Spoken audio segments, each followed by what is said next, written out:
शुभ सकाळ मित्रांनो, मी राहुल सायतवडेकर तुम्हा सर्वांचं आपल्या इट्स ऑल अबाउट जर्नी या यूट्यूब चॅनलवरती सहर्ष स्वागत करतो। तर मित्रांनो, आता वाजलेत सकाळचे 9 वाजलेत आणि आता आपण माझ्या एका मित्राच्या घरी आलो होतो। दादा, गावाचं नाव काय? खारपाडा। खारपाडा या गावी आलो होतो आणि आपल्यासोबत हे दादा आहेत, आजच्या ट्रेकला आपल्यासोबत असणार आहेत आणि आजचा आपला संपूर्ण प्रवास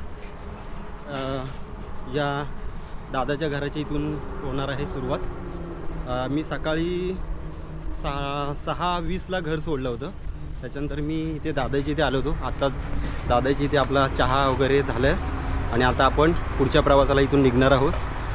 तर मित्रांनो, व्हिडिओ नक्की शेवटपर्यंत पहा। लोकेशन कोणतं असेल हे तुम्हाला थोड्याच वेळात मी सांगणार आहे। मला नेहमी वाटतं की आपण कुठे ना कुठे हिंडत राहावं, पण घरातून काही बंधनं असल्यामुळे ते शक्य होत नाही। पण केव्हा तरी त्या बंधनातून मुक्त होऊन me out of the box विचार करून बाहेर निघतोच।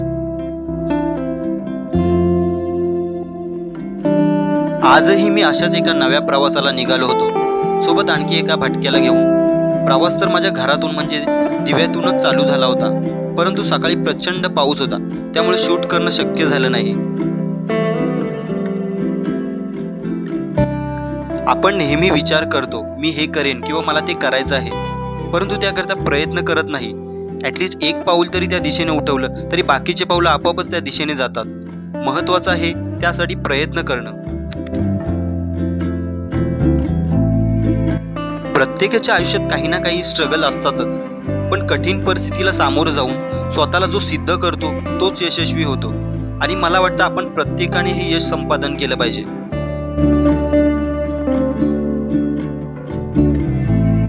तर मंडळी, आज आपण आपल्या अशाच एका रोमांचकारी प्रवासाला निघालो आहोत। मला नेहमी प्रवासी म्हणूनच राहायला आवडेल। आयुष्य असावे एखाद्या पक्षासारखे, मस्त उडत आपल्या आवडत्या ठिकाणी पोहोचता यावे असे। निसर्गाच्या सानिध्यात, सुखाच्या कुशीत, एका छान मस्तपैकी प्रवासात।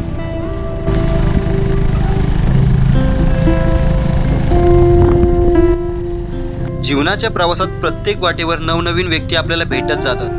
तसेच काही प्रवास आपल्या मनात कायमचे कोरले जातात। काही प्रवास जगण्याचा अर्थ स्पष्ट करतात, तर काही आयुष्याचा धडा शिकवून जातात।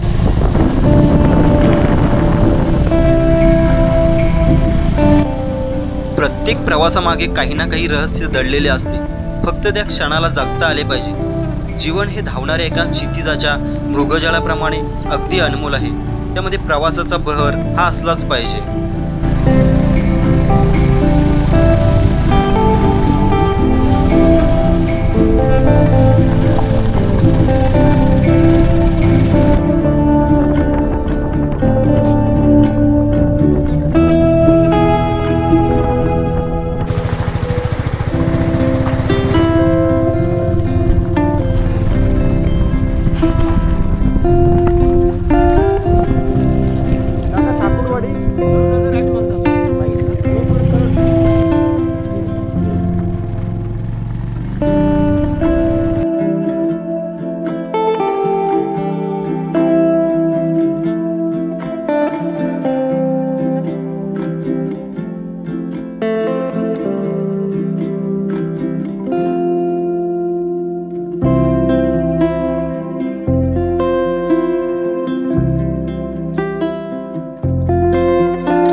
मंडळी, आता सकाळचे 11:30 वाजलेत आणि आम्ही पाच्छापूर येते, ठाकूरवाडी येथे पोचलो आता. आणि समोर माझ्या पाठीमागे ही शाळा आहे आणि शाळेच्या इथूनच आपल्याला डाव्या बाजूला या अशा रस्त्याने आपल्याला गडाकडे जाण्याचा मार्ग आहे.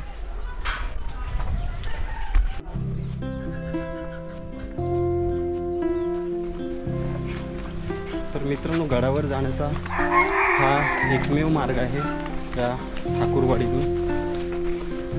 या ठिकाणी आजूबाजूला आपल्याला वस्ती पाहायला मिळते आणि हा असा रस्ता, एक छोटीशी वाट, सुंदर अशी.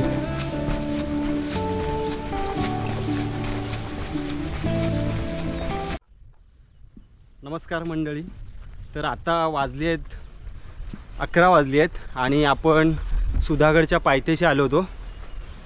तर यावरून तुम्हाला कळलं असेल की आजचा आपला ट्रेक सुधागड हा असणार आहे. तर मित्रांनो, आपल्यासोबत दादासुद्धा आहेत आजच्या ट्रेकसाठी. तर ॲक्च्युली आम्हाला आज खूप लेट झालं आहे. मला वाटलं होतं की 10पर्यंत आम्ही या ठिकाणी पोचू आणि मग गडाच्या माथ्यावरती जाईपर्यंत अगदी 1.5 ते 2 तास लागतील. परंतु मध्येच थोडा वेळ पाऊस आम्हाला भेटला, त्यामुळे आम्हाला थोडंसं लेट झालं आहे. आणि आता आपण गडाच्या पायथ्यापासून आपला आजचा प्रवास सुरू झाला आहे. सुधागड हा सह्याद्रीतील प्राचीन किल्ल्यांपैकी एक आहे. भोर राज्याचे ते वैभव होते. सुरुवातीला सुधागडला भोरबगड असे देखील संबोधले जायचे, पण त्यानंतर महाराजांच्या पदस्पर्शाने या गडाला सुधागड असे नाव देण्यात आले. सुधागडला जर तुम्ही येणार असाल तर तुम्हाला सुरुवातीला मुंबई गोवा हायवेवरून येणार असाल तर पाली आणि त्यानंतर मग तिथून पाच्छापूर येथील ठाकूरवाडीत यावं लागेल. आणि ठाकूरवाडीच्या जो बेस विलेज आहे तिथून एक मराठी शाळा आहे आणि त्या शाळेच्या इथून आपल्याला डाव्या बाजूने जो छोटासा पायवाट या ठिकाणी येतो, त्या वाटेने तुम्हाला या गडाकडे यावं लागेल. तर मित्रांनो, तुम्हाला जर माहीत नसेल तर तुम्ही गुगलवरती किंवा यूट्यूबवरती या गडाविषयी माहिती मिळवू शकता. तर मित्रांनो, आज शनिवार आहे, त्यामुळे या ठिकाणी आपल्याला जास्त गर्दी पाहायला भेटत नाही आहे. तर थोडं पुढं आल्यानंतर आपल्याला हा असा एक वॉच टावर दिसतो. वॉच टावर दिसला म्हणजे बरोबर अचूक वाटेने चाललो आहे. आज खरंच खूपच भन्नाट ट्रेक होणार आहे आजचा. आणि मधून मधून पावसाच्या रिमझिम धारासुद्धा चालू आहेत. या किल्ल्याची उंची साधारण 590 मीटर आहे. हा किल्ला खूपच विस्तृत आहे. याला रायगडाची प्रतिकृती देखील म्हटलं गेलं आहे. गडावर शिवाला समर्पित 2 मंदिर आणि त्याचे अवशेष आहेत. तथापि भोराई देवीचं मंदिर सुद्धा आहे.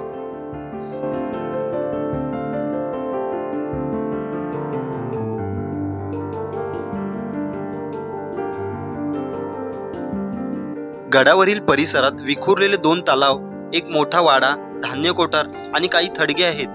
याशिवाय एक देवस्थान आणि इतर असंख्य अवशेष आहेत. 3 मुख्य दरवाजे आहेत. त्यातील सर्वात मोठ्या दरवाजाला महादरवाजा म्हणतात.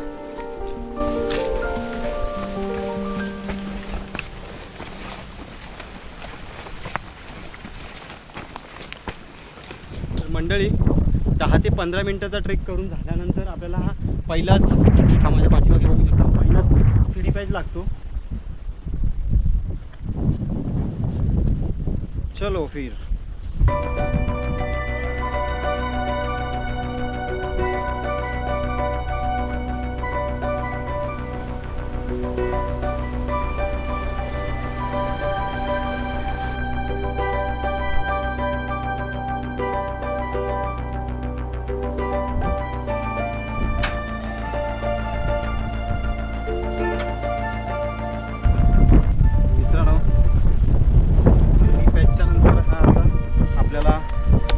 पॅच भेटतो.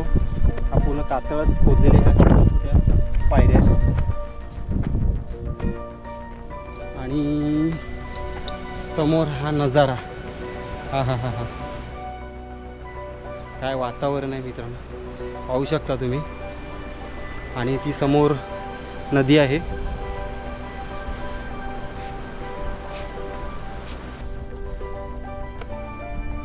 मित्रांनो, या ठिकाणी खूप मोठ्या प्रमाणात वारा सुटलाय आणि काय भारी वाटतं इथे, खूप छान वाटतंय. सुंदर वातावरण आहे पाठीमागे, अगदी आल्हाददायक, फ्रेश वाटते.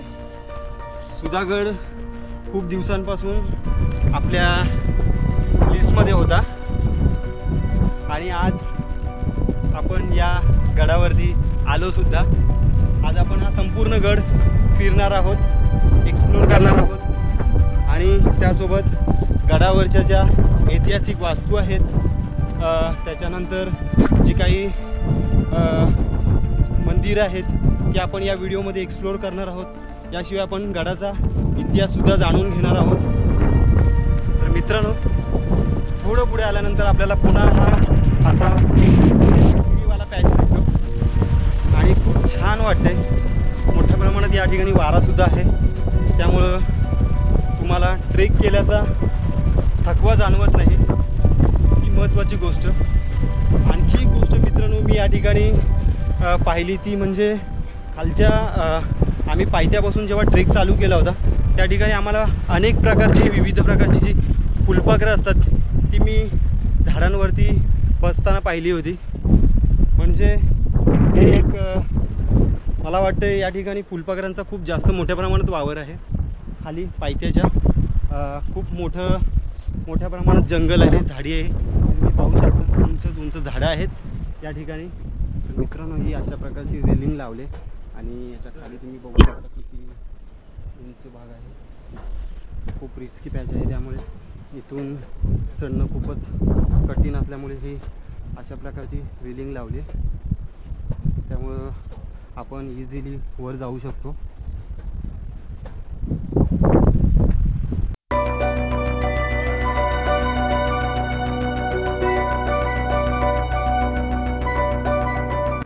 तर मित्रांनो, एक गोष्ट आवर्जून सांगावीशी वाटते, हे या ठिकाणी या खडकाला संपूर्ण हे शेवाळ धरले, त्यामुळे येताना तुम्ही खूपच काळजीपूर्वक या.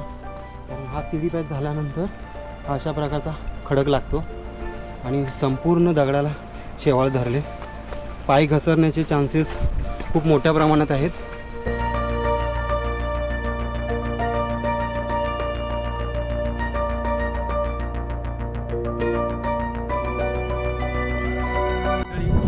सुधागड हा एक मध्यम श्रेणीतला गिरिदुर्ग आहे.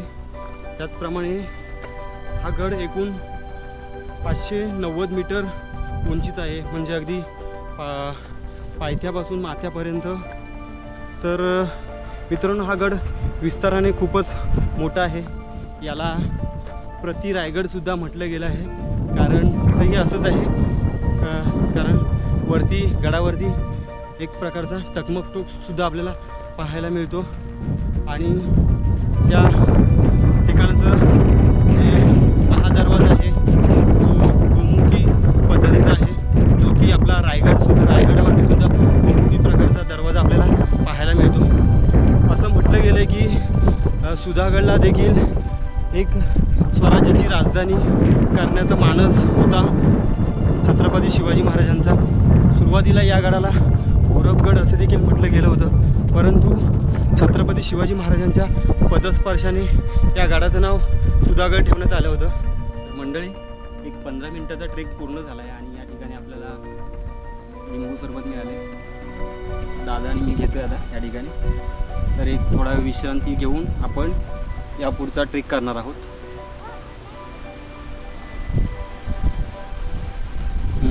छान आहे. गडाच्या माथ्यावरून सरसगड, कोरीगड, धनगड, तैलबैला असे इतर गड स्पष्ट दिसतात.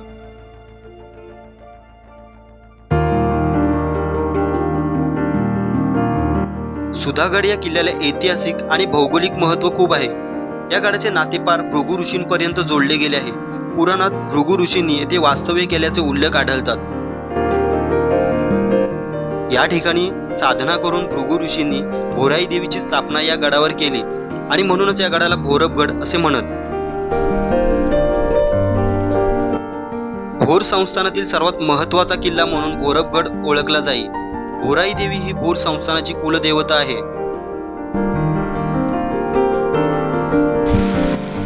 रायगडासोबत सुधागड हा स्वराज्याच्या राजधानीच्या शर्यतीत होता, यावरूनच आपल्याला कळू शकते की हा किल्ला किती महत्त्वाचा होता. सवाष्णीच्या घाटाचा पहारेकरी म्हणून सुधागडची ओळख होती. पुण्यातून कोकणात उतरण्यासाठी सवाष्णीच्या घाटाचा उपयोग होत असे. इसवी सन पूर्व 2ऱ्या शतकात सुधागड परिसरातील ठाणाळे आणि खंडसाबळे या बौद्ध लेण्यांची निर्मिती झाली. या संदर्भावरून सुधागड हा किल्ला खूप प्राचीन असावा याचा अंदाज येतो. छत्रपती शिवाजी महाराजांनी 1657 ते 58 मध्ये जेव्हा आदिलशाही मुलूक जिंकला त्यावेळी सुधागड हा किल्ला स्वराज्य सामील करून घेतला होता. त्यावेळी मुकुंद सबनीस यांच्याकडे या गडाची किल्लेदारी सोपवण्यात आली होती. तर मित्रांनो, थोडं पुढे आल्यानंतर आपल्याला हे असे डोंगरावरून कोसळताना हे छोटे छोटे वॉटरफॉल पाहायला मिळतात. हा संपूर्ण खडक तुम्ही पाहू शकता, दगडी खडक आहे हा. आणि येथून हे वाहणारे छोटे छोटे पाण्याचे झरे. संपूर्ण मित्रांनो हा जंगल ट्रेक असणार आहे. जर सुधागडला येणार असाल तर एकटे येऊ नका, सोबत कोणीतरी ट्रेकर्स किंवा पार्टनर्स घेऊन या. तर मंडळी, एक अर्धा पाऊण तासाच्या ट्रेकनंतर आपल्याला हा पायरी मार्ग पाहायला मिळतो. इथून स्टेअर्स चालू होतात, म्हणजे प्रॉपर अशा स्टेअर्स आहेत या ठिकाणी. आणि थोडं पुढे गेल्यानंतर परत एक रिलिंगचा पॅच चालू होतो. तर तिथे काही प्रमाणात पायऱ्या मोडकळी झालेल्या आपल्याला पाहायला मिळतात. तर मित्रांनो, माझ्या पाठीमागे तुम्ही हा पाहू शकता.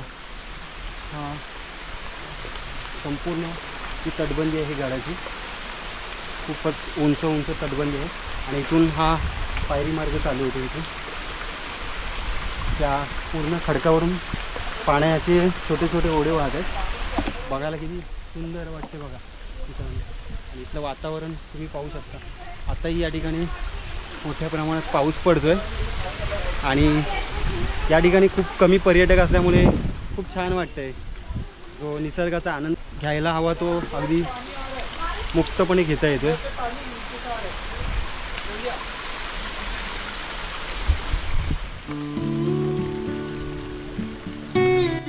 गडाच्या पायथ्याशी असलेल्या पाच्छापूर या गावातच छत्रपती संभाजी महाराज व औरंगजेबाचा बंडखोर मुलगा यांची भेट झाली होती. आणि याच ठिकाणी महाराजांच्या अष्टप्रधान मंडळात असलेल्यांपैकी अण्णाजी दत्तो, बाळाजी आवजी चिटणीस यांचा मुलगा आवजी बल्लाळ व हिरोजी फर्जत या सर्वांना भाद्रपद पौर्णिमेच्या दिवशी छत्रपती संभाजीराजांनी सुधागड परिसरात असणाऱ्या परली गावात हत्तीच्या पायी दिले होते. तर मित्रांनो, पाहू शकता आता सुद्धा पाऊस थांबायचं काही नाव घेत नाही आहे, पण तरी खूप छान वाटतंय. खूप मजा येते ट्रेकला.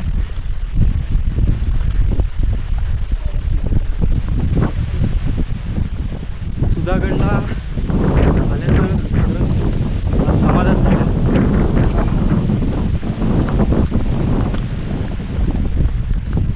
माझ्या मागे तुम्ही पाहू शकता, पूर्ण खिंड म्हणावी लागेल. दोन्ही या पायऱ्या आल्या. दोन्ही बाजूला खडकाळ जे दोन तट आहेत ते आपल्याला पाहायला मिळतात.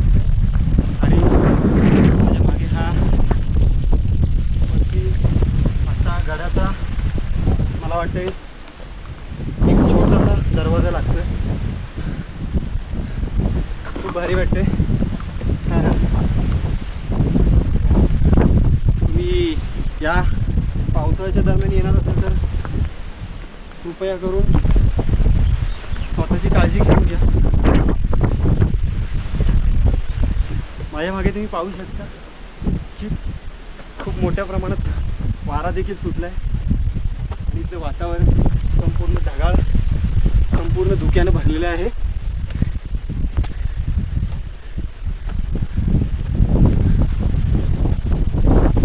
हा खूप इच्छा होती सुधागडला यायची आणि आज नक्की समाधान झालं या ठिकाणी येऊन.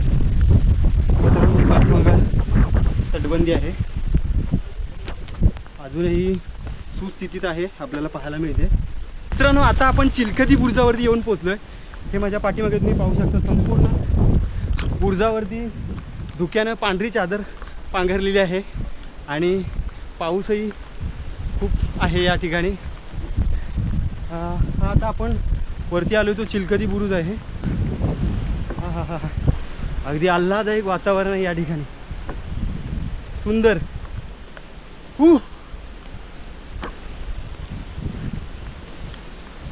संपूर्ण परिसरात हिरवीगार गवताची चादर पसरलेली आहे या ठिकाणी.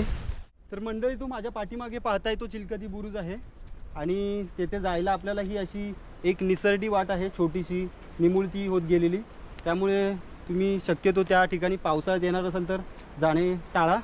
बाकी तुम्ही इथूनही चिलखती बुरुज पाहू शकता आणि हा व्ह्यू एन्जॉय करू शकता. तर मंडळी, या ठिकाणी खूप रिस्की आहे येणं खरं तर, तरीसुद्धा आपल्या सबस्क्रायबरना दाखवण्यासाठी थोडीशी हिंमत करून मला हा चिलखती बुरुज दाखवण्याचा प्रयत्न करतो. या ठिकाणचा हा वारा अगदी मन प्रसन्न करून सोडतोय. हे पहा, हा चिलखती बुरुज आहे. याच्या वरून जर कोणी खाली पडलं या दरीत, तुम्ही माझ्या पाठीमागे बघू शकता, म्हणजे खालचं स्पष्ट दिसत सुद्धा नाही आहे. संपूर्ण धुका आहे या परिसरात, हे पाहू शकता. संपूर्ण धुका आहे. जर इन केस जर इथून जर कोण पडला तर त्याची भेटण्याची शाश्वती नाही. त्यामुळे बघा, मी सुद्धा किती अंतर ठेवून मी पाठीमागे उभा आहे. असं नाही की मला मस्ती आहे किंवा मी जास्त खूप मस्ती करतो असतला भाग नाही. मी 4 पावलं मागे राहून मी तुम्हाला दाखवण्याचा प्रयत्न करतो आहे. ॲक्च्युली इथे सीड्या आहेत, ह्या पायऱ्या आहेत, म्हणजे ह्याच्या खालून एक चोरवाड देखील या चिलखती बुरुजावरती जाण्यासाठी मार्ग असावा, परंतु ती आता बंद आहे. आणि ही संपूर्ण ही तटबंदी तुम्ही बघू शकता गडाची. तर मित्रांनो, खूप मोठा विस्तृत असा हा सुधागड आहे. तर मंडळी, हे वरती तुम्ही पाहू शकता किती मोठ्या प्रमाणात धुका आहे. संपूर्ण पांढरा पांढरा हिरव्या गवतावरती असं वाटते की खरंच स्वर्गात आल्याचा भास होतोय या ठिकाणी. हां, म्हणून म्हटलं मी की या ठिकाणी आल्यावरती खूप प्रसन्न आणि समाधान वाटतंय. त्याचं कारण हे यासाठी स्वर्गात जायची गरज नाही. आपल्या धर्तीवरतीच हे अशा प्रकारचं स्वर्ग आहेत, जे फक्त आपण आपल्याला डोळ्यांनी अनुभवता आले पाहिजेत. हे पहा, ओ माय गॉड.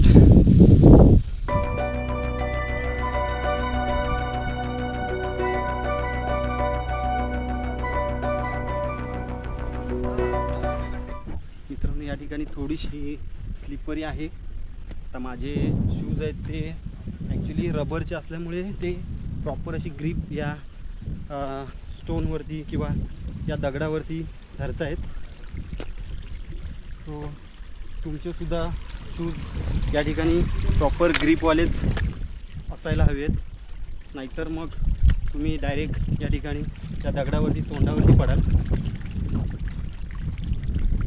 कारण वरून जो पाणी येतोय त्या पाण्यामुळे संपूर्ण दगडाला शेवाळी धरले. माझ्या मागचा नजारा तुम्ही बघू शकता. सह्याद्री, सह्याद्री म्हणजे स्वर्ग, आणि स्वर्ग म्हणजे सुख. पण त्या ठिकाणाहून वरती चढतोय.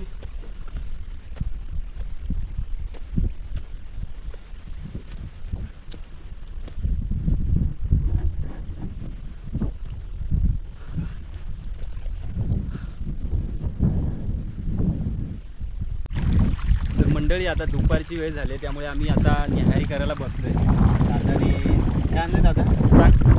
वांगं, बटाटा आणि भाकरी आहे. तर मस्तपैकी आता ताव मारणार आहोत आणि पुन्हा सुरुवात आपण भटकंतीला करणार आहोत थोड्याच वेळात.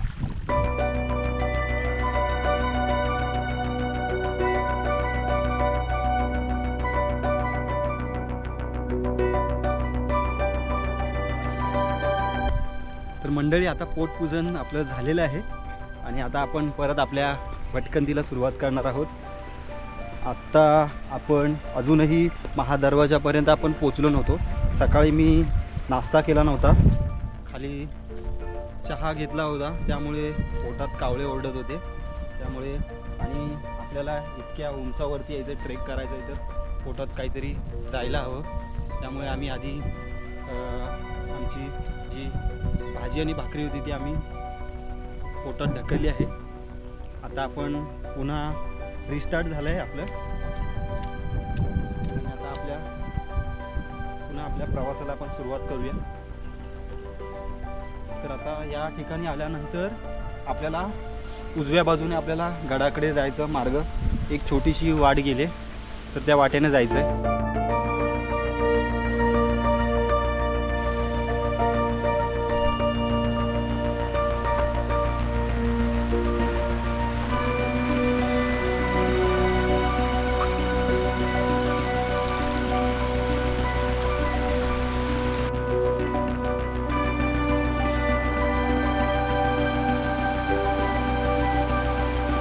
तर मंडळी, गडाच्या आता माथ्यावरती आलो आहे आणि आपल्याला हे अशा प्रकारचे हे वाड्यांचे अवशेष पाहायला मिळाले.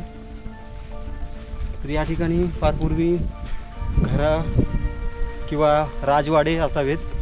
येथे पंत सचिवांची सुद्धा वाडा आहे, आपल्याला तो वरती मी तुम्हाला दाखवणार आहे. परंतु या ठिकाणी ही अशी वाड्यांची वस्ती होती. या ठिकाणी तुम्ही पाहू शकता संपूर्ण दगडं जी ज्योती आहेत घराची ती आपल्याला पाहायला मिळते. मित्रांनो, सुरुवातीला आपल्याला गणेशाची एक सुबक अशी दगडी मूर्ती पाहायला मिळते आणि मंदिरासमोर रंग आहे आणि हे छोटंसं एक शिवमंदिर आहे. आपण दर्शन घेऊया.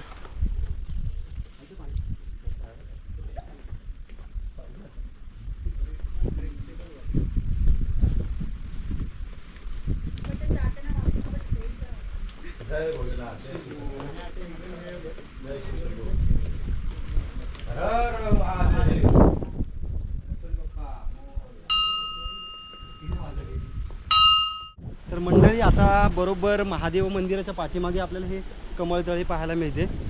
असं म्हटलं जातं की या तलावात कमळांची फुलं असतात, पण आता काही आपल्याला ते पाहायला मिळत नाही. पावसाळा आहे त्यामुळे मोठ्या प्रमाणात आपल्याला या ठिकाणी पाण्याचा साठा पाहायला मिळतो आहे. कारण की गडावरचं जे पाणी आहे ते संपूर्ण या तळ्यात अशा प्रकारे छोट्या छोट्या झऱ्यांच्या मार्फत साठवलं जातं. पावसामुळं आणखी जास्त मोठ्या प्रमाणात ऊर्जा निर्माण होते आणि प्रसन्न वातावरण या ठिकाणी निर्माण झालं आहे. तुम्ही बघू शकताय, खरंच खूप भारी वाटतंय. थंडगार असं वातावरण निर्माण झालं आहे. त्यातही अशा प्रकारचा पांढरा शुभ्र धुक्याचा एक वेगळाच माहोल तयार झाला आहे गडावर.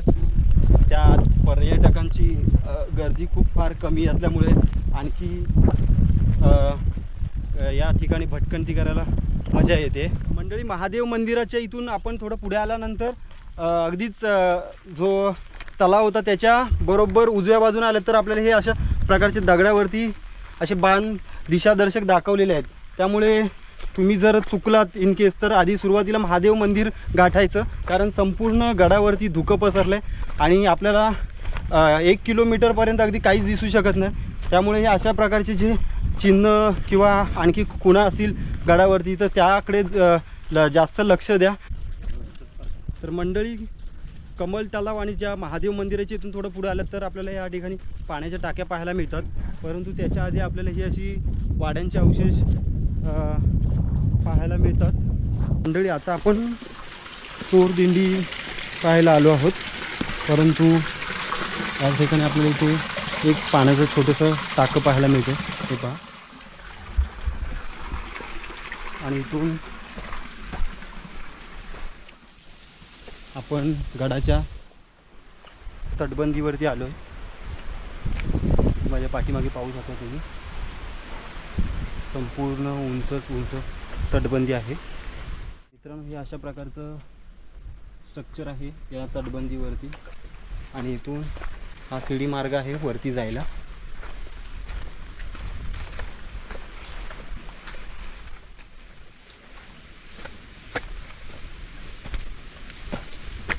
चोरदिंडीच्या इथून वरती आल्यानंतर आता बरोबर आपल्याला उजव्या बाजूला एक पाण्याचं तलाव आहे आणि त्याच्यासमोर ही अशी एक वाट आहे.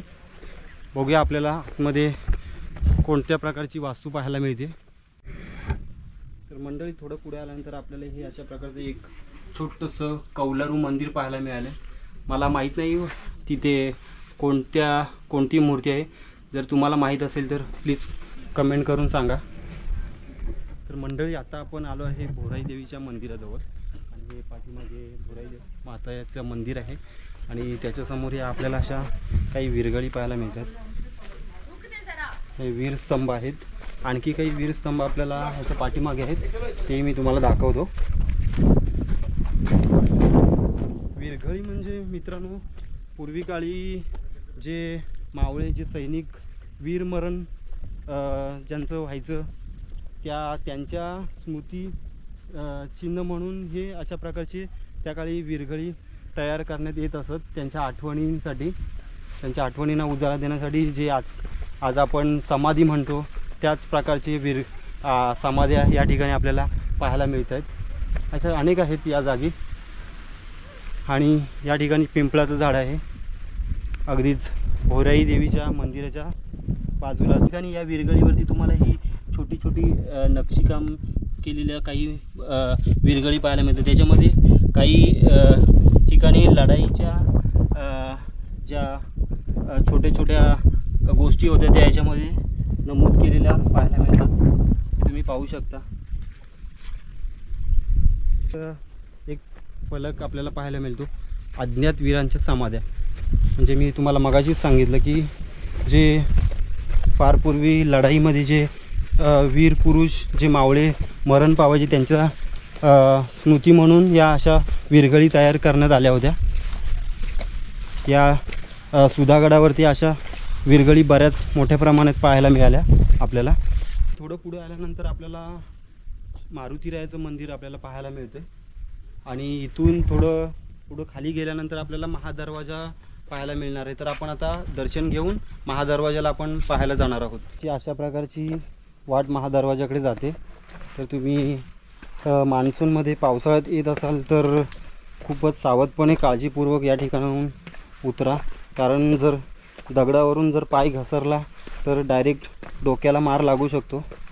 त्यामुळे ही काळजी नक्की घ्या तुम्ही. कारण संपूर्ण दगडावरती शेवाळ पसरले. पाय घसरण्याचे 100% चान्सेस आहेत. त्यामुळं बी केअरफुली.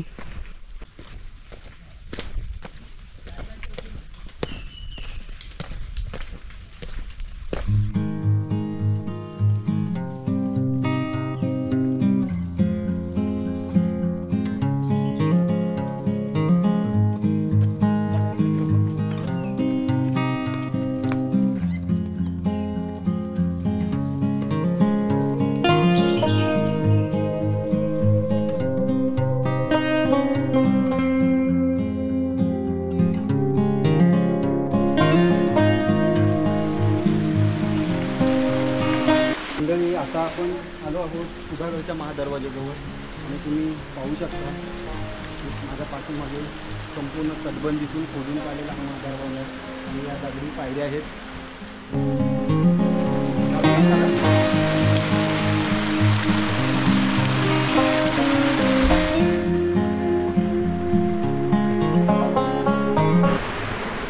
मंडळी हा तुम्ही नजारा पाहू शकता. तर मी महादरवाजात आहे आणि माझ्या पाठीमागे संपूर्ण पायऱ्यावरून पावसाचं पाणी कोसळलं आहे धबधब्यासारखं. महादरवाजामधला तुम्हाला सुरुवातीचा प्रवेशद्वार दाखवतो आधी.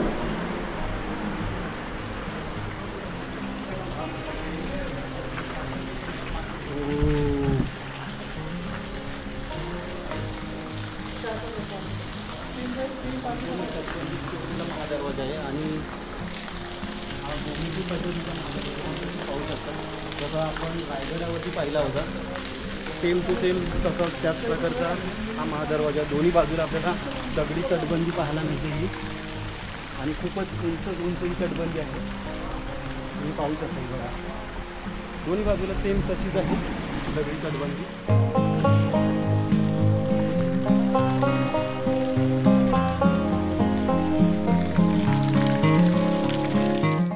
मंडळी हा महादरवाजा आहे आणि तुम्ही 200 मार्गाने जर आलात इन केस तर तुम्ही या महादरवाजातून आतमध्ये याल.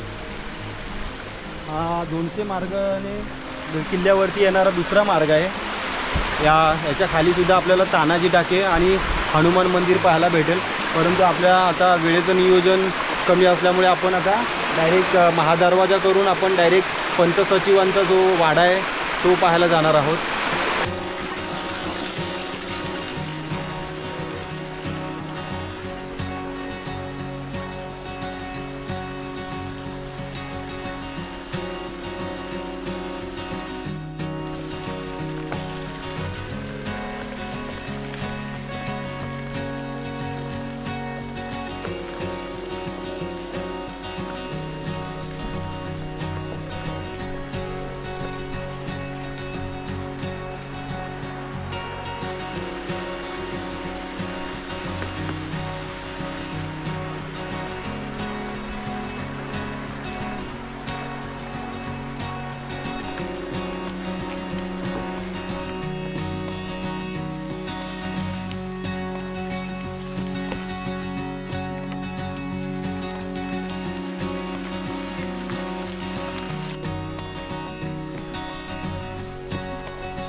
परत धुकं पसरलं, धुकं परत पसरलं.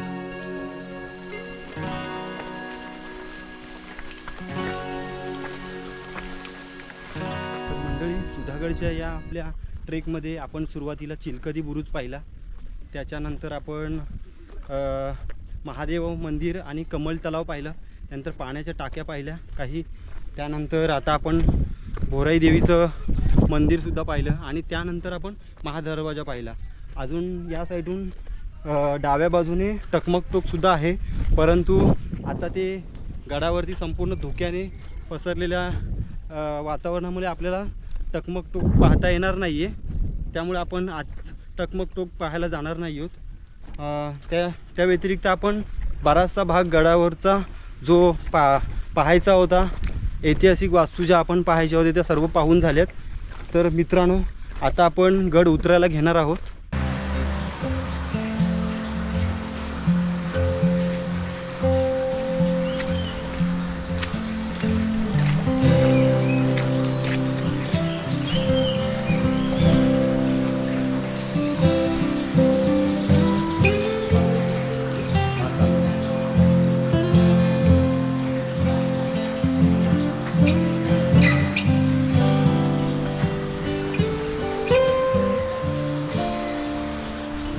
आपण महादरवाजातून थोडं वरती आल्यानंतर आपल्याला पुन्हा एक मंदिर लागतं.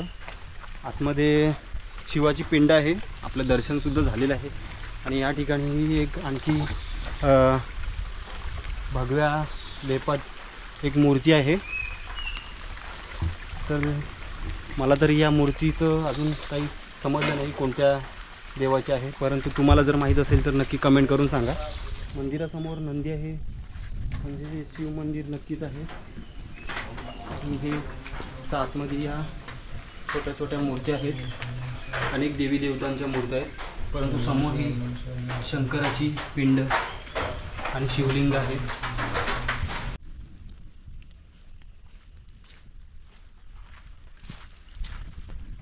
तर मंडळी, आपण आता पंत सचिवांच्या वाड्याजवळ आलो आहे. आपण आता दरवाजा बंद असल्या कारणाने आपण आतमध्ये जात नाही आहोत, परंतु मी तुम्हाला दाखवण्यासाठी खास परत पुन्हा माघारी येऊन हे अवशेष, जे वाड्याचे अवशेष आहेत ते दाखवायला आले. संपूर्ण वाडा अजूनही बऱ्यापैकी स्थितीत आपल्याला पाहायला मिळतो. आतमध्ये कमीत कमी 50 ते 60 लोक आजही राहू शकतात, अशा स्थितीत आहे.